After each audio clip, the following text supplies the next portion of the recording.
In this video, we will learn about the knowledge representation using rules. Representation using rules. It focuses on rule-based knowledge representation. It rules shape and structure knowledge in logic formats. That is, the rules are essential for reasoning in a knowledge base. Types of knowledge representation. The first one is the declarative representation.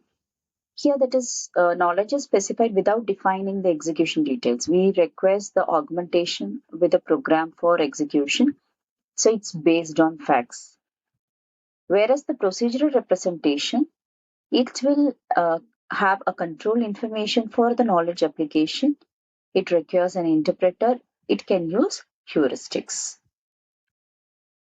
Declarative and procedural knowledge. Let us consider this knowledge base. For example, we have some facts: bird of parrot, bird of sparrow, feathers of pigeon. For all x, bird of x implies feather of x. So in case if the query is to find some y that has feathers, there exists some y, feathers of y. So to find some y that has feathers, we include, because we say for all x, bird of x, feathers of x, so we say sparrow, parrot we include, and then feathers we include, pigeon also. Expected answer would be sparrow, parrot, and pigeon. The dependency is based on the order of assertion evaluation. In case if some control knowledge is added to make it procedural, the depth first search will return pigeon first. Logic programming. It's a paradigm where logical assertions are viewed as programs. It includes facts and rules. Prolog uses a fixed control strategy. That is, it begins with the problem statement and maps it to final goal, checks for the assertions and rules to prove the goal, and unification is applied for the rule fact selection. Backward reasoning is used. DFS and backtracking could be applied.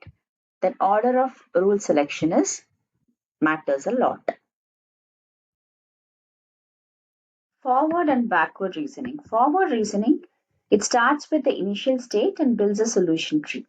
Left to right evaluation of rules. We need to continue until the goal state is achieved.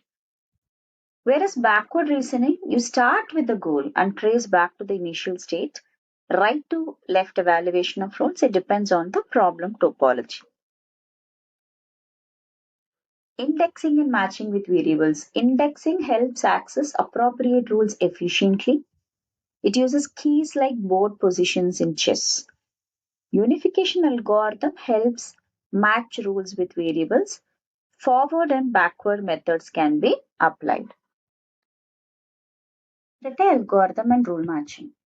Rete algorithm is used for efficient rule-based matching. It maintains a network of condition elements. It helps avoid redundant checks by storing facts and rule bindings. It works well in large rule-based systems. In the Rete algorithm, we need to build the network. We need to represent the rule conditions as a structured network. Then new facts will enter the network and it propagates through the nodes. We need to match the facts with the rule conditions using the nodes in the network. If all the conditions of a rule are met, then the rule is activated. The process will continue once the new facts are added. Approximate and complex matching. Approximate matching, it handles cases where exact matches are not possible. Example, speech recognition with some noise. Example, AI systems like ELIZA, it use partial pattern matching to simulate meaningful interactions. Complex matching, it involves rules that infer properties which are not explicitly mentioned in the current state. Example, trying to match the predicates like has stripes and has spots, so which are based on the structural similarity.